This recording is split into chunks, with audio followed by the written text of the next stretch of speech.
You are watching Grace Television.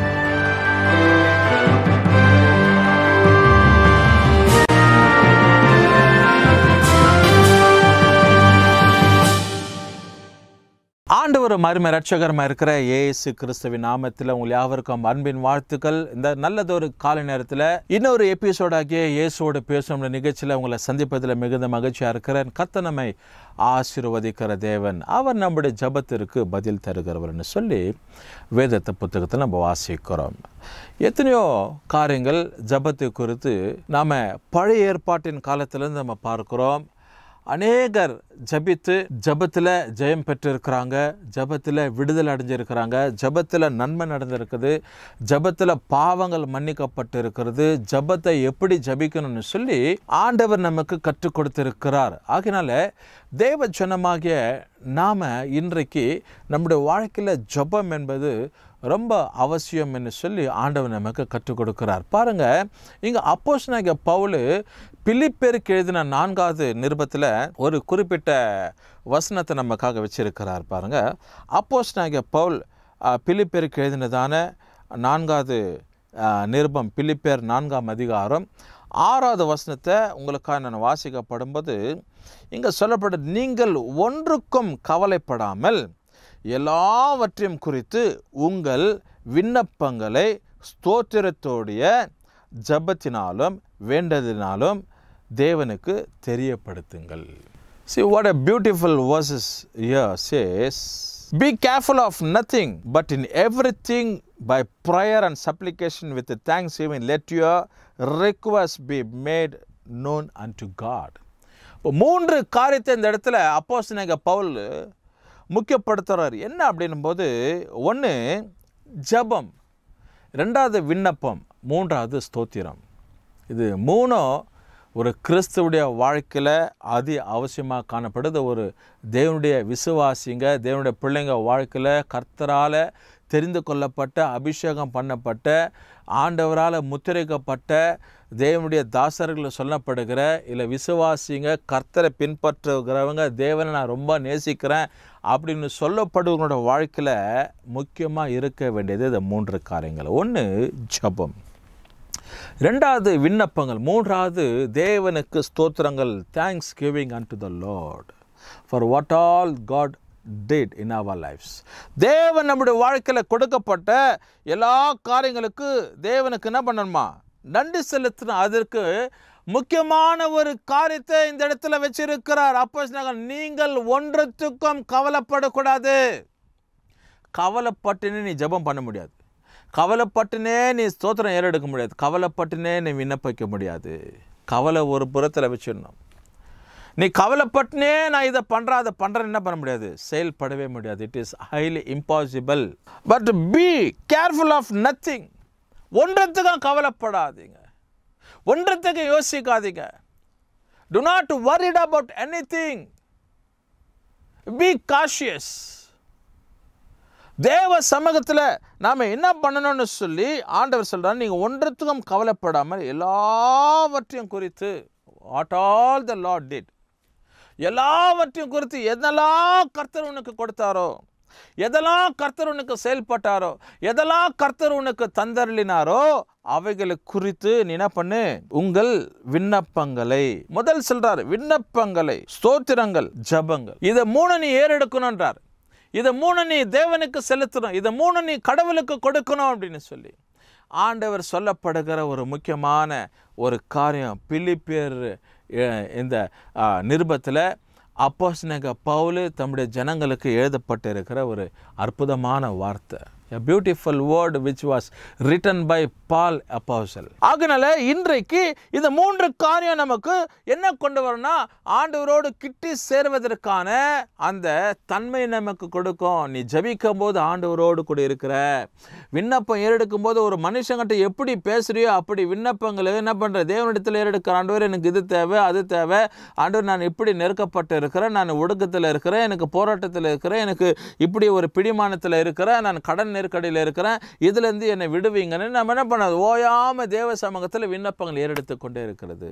ஜபம் என்பது வேற. பரலோகத்தின் தேவனை நோக்கி நம்ம பேசப்படுகிறது தான் ஜபம். விண்ணப்பம் வந்து தேவனுடைய சமூகத்தில் நம்ம தெரிவிக்கிறது, எனக்கு இது தேவை இருக்குது, இது எனக்கு நிறைவேற்றி கொடுங்கப்பா, அதை நிறைவேற்றி கொடுங்க. நம்ம ஆண்டவர்கிட்ட நம்முடைய காரியங்களை குறித்து தெரிவிக்கிறது. அப்படி எத்தனையோ காரியங்கள் நம்ம பழைய ஏற்பாட்டிலிருந்து புதிய ஏற்பாட்டின் வரலுமா நம்ம ஒவ்வொரு காரியத்தை நம்ம அறிஞ்சிருக்கிறோம். ஒவ்வொரு காரியம் நமக்கு புரியப்பட்டு இருக்கிறது. தேவன் நமக்கு எழுதி வச்சிருக்கிற ஒரு காரியம். அதுக்கு மாத்திரம் இல்லாதபடிக்கு நீர் இது தந்ததற்காக ஸ்தோத்திரம், நீர் அதை கொடுத்ததற்காக ஸ்தோத்திரம், நீர் அதை செய்து விட்டீர் ஸ்தோத்திரம், நீர் செய்து போவதுக்காக ஸ்தோத்திரம்னு சொல்லி ஸ்தோத்திரங்களையும் கர்த்தருக்கு ஏறெடுக்கணும்னு சொல்லி இங்கே கற்றுக் கொடுக்கிறார். அப்போ நமக்கு ஜபம் தேவை. ரெண்டாவது விண்ணப்பிக்கணும். மூன்றாவது ஆண்டவர் இதை செய்தார், அதை செய்தார், இதை கொடுத்தார், அதை கொடுக்க போவதற்காக நீர் கொடுத்து விட்டீர் என்று சொல்லி நாம் தேவனுக்கு நன்றிகளை ஸ்தோத்திரங்களோடு கூட நாம் தெரிவிக்கணும்னு சொல்லி ஆண்டுடைய வசனத்தில் நம்ம வாசிக்கப்படுகிறோம். எனக்கு அருமையான தேவனுடைய பிள்ளைகளே, நீங்கள் யாராக இருக்கட்டும், ஆண்டவருக்கு சமூகத்தில் ஜபம் பண்ணுங்க. கர்த்தர் உங்கள் ஜபத்திற்கு பதில் தருவார். நீங்கள் விண்ணப்பம் பண்ணுங்க, விண்ணப்பம் கேட்கப்படும். ஸ்தோத்திரத்தை ஏறிடுங்க. ஆண்டவர் நீ செய்ததற்காக ஸ்தோத்திரம்ப்பா, நீர் தந்ததற்காக ஸ்தோத்திரம்ப்பா, இதை செய்து முடித்தீர் என்று நான் நம்பிக்கிறேன், அதற்காக ஸ்தோத்திரம்ப்பா, இதை எனக்கு கொடுக்க போவதற்காக ஸ்தோத்திரம் ஆண்டவரே, நீர் கொடுத்து விட்டீர் என்று நான் விசுவாசிக்கிறேன், அதற்காக உமக்கு ஸ்தோத்திரம். தேவ சமூகத்தில் ஆண்டவர் எதை கொடுக்கிறாரோ அதை மட்டும், இயற்கைக்கு அப்பாற்பட்ட காரியத்தை பெற்றுக்கொள்ள முடியாததெல்லாம் நம்ம என்ன பண்ண கேட்டுன்னு இருக்கக்கூடாது. பெற்றுக்கொள்ள முடியாதது நம்ம பண்ண முடியாது, கேட்க முடியும். எனக்கு ஒரு ஃப்ளைனை வேணும், எனக்கு ஒரு கப்பலை வேணும்னு என்ன பண்ணுவாங்க சிலர் சொல்லி, அதெல்லாம் ஆண்டவர் என்ன பண்ணுவார், கட்டாயம் கொடுக்க மாட்டார். நல்ல ஆரோக்கியத்தை கேளுங்க, சுகத்தை கேளுங்க. என் கடன் பிரச்சனை மாறணும்ப்பா, யாரோ ஒருத்தரை கர்த்தர் ஆயத்தப்படுத்துவார். உன் ஜபம் கேட்கப்படுனா யாரோ ஒருத்தரை கர்த்தர் ஆயத்தப்படுத்துவார் உன்னுடைய கடனை மாற்றுவதற்கு. எனக்கு எப்போவுமே வாழ்க்கை துக்கமாக இருக்குதுப்பா, எனக்கு ஆறுதல் கொடுங்க, அப்படி கேளுங்க. என் குடும்பத்தில் எப்போ சண்டையாக இருக்குது, என் பிள்ளைங்களை ரட்சியுங்கப்பா, என் கணவரை ரட்சியுங்கப்பா, என் குடும்பத்தை சார்ந்தவங்களை ரட்சியுங்கப்பா. அவங்க உம்முடைய சுவிசேஷத்தை நம்பணும், உம்முடைய வார்த்தையை ரிசீவ் பண்ணிக்கணும். அப்படி நீங்கள் விண்ணப்பிங்க, ஜெபம் பண்ணுங்க, ஸ்தோத்திரம் ஏறிடுங்க, கட்டாயம் இது கேட்கப்படும். ஏதோ ஒரு காரியத்தை முக்கியப்படுத்தி மேன்மைப்படுத்தி கேட்கும்போது தேவன் அவைகளிலிருந்து நமக்கு விடுதலையும் ஆண்டவர் தயவையும் ஆசீர்வாதத்தை கொடுக்கிறவராக இருக்கிறார். அதனால அவர் ரட்சிப்பதற்கோ அவர் நம்ம கொடுப்பதற்கோ அவர் கை என்ன பண்ணல, குறுகி போவது கிடையாது. அதனால் என்ன கருமையான தேவ சொன்னமே, இதை கால நேரத்தில் ஆண்டவர் ஒரு காரியத்தை ஒன்று நமக்கு கற்றுக் கொடுக்கிறார்னா அதில் ஒரு திட்டத்தோடு தான் நமக்கு கற்றுக் கொடுப்பார். ஒரு காரியத்தை நமக்கு செயல்படுத்தினா ஒரு திட்டத்தோடு கொடுத்தா ஆண்டவர் செயல்படுத்துவார். இந்த நாளில் கர்த்தருடைய தயவு, திட்டங்கள், ஆசீர்வாத, மேன்மை உன் வாழ்க்கையில் உண்டாகணும்னா ஒரு காரியத்தை நீ செயல்படணும். தேவனுக்காக நீ செயல்படும் விசுவாசமாக வாழும்போது தான் உன் வாழ்க்கையில் ஆண்டவர் மேன்மையானது ஆண்டவர் கட்டளையிடுகிறவராக இருக்கிறார். வருத்தங்களை, போராட்டங்களை, சஞ்சயங்கள், மனுஷன் வாழ்க்கையில் இதெல்லாம் உண்டு தான். மனுஷனை பிறந்துட்டோம், இதெல்லாம் நம்முடைய வாழ்க்கையில் அனுபவிக்க வேண்டியதாக இருக்குது.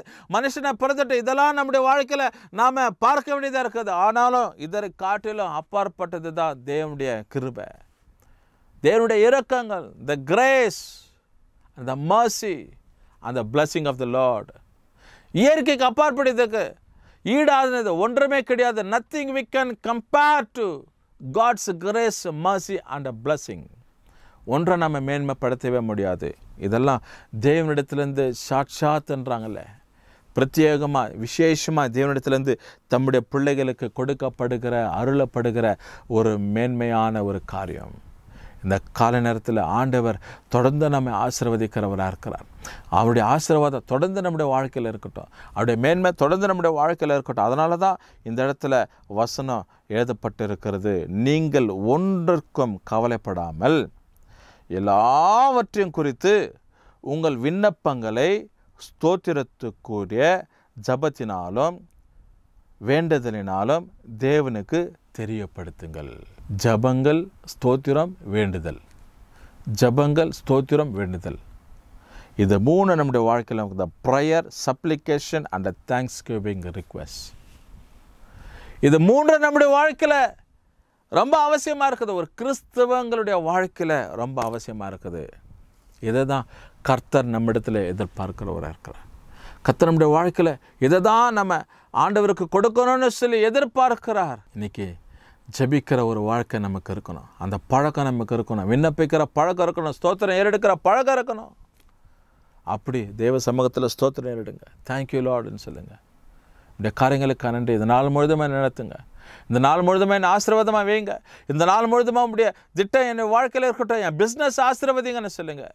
என் வேலையை ஆசீர்வதிங்கப்பா. என் கை சம்பாத்தியத்தை ஆசீர்வதிங்க. என் பிள்ளைங்களை ஆசீர்வதிங்கப்பா. என் குடும்பத்தை சார்ந்தவங்களை ரட்சிக்கப்படாதவங்க ரட்சிக்கப்படட்டும். உண்மை அறியாதவங்க அறிஞ்சு கொள்ளட்டும் அப்படின்னு சொல்லி தேவ சமூகத்தில் ஒவ்வொரு காரியத்தை தெரிவிச்சுப்பார்.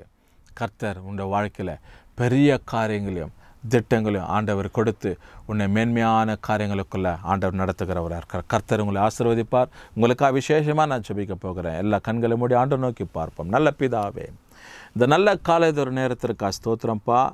இந்த வசனத்தில் நாங்கள் வாசித்தோம். ஆண்டவரே, பிலிப்பியர் 4:6 எல்லாவற்றத்திலையும் ஆண்டவரே விண்ணப்பங்கள் ஏறெடுக்கணும், ஸ்தோத்திரங்கள் ஏறெடுக்கணும், ஆண்டவர் சமூகத்தில் ஜபத்துக்குரிய காரியங்களை செயல்படுத்தணும்னு சொல்லி இந்த சத்தியத்தை வசனத்தை கேட்ட ஆண்டவரே, இந்த பிள்ளைங்க வாழ்க்கையில் கர்த்தர் இப்படிப்பட்ட ஒரு ஆண்டவரே உன்னதமான மேன்மையான காரியங்களை கர்த்தர் தந்தருளுவீராகப்பா. தொடர்ந்து ஆசீர்வதிப்பீராக.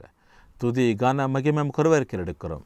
இயேசு கிறிஸ்துவின் நாமத்தில் ஜெபிக்கிற நல்ல பிதாவே, ஆமென். கர்த்தர் உங்களை ஆசீர்வதிப்பார்.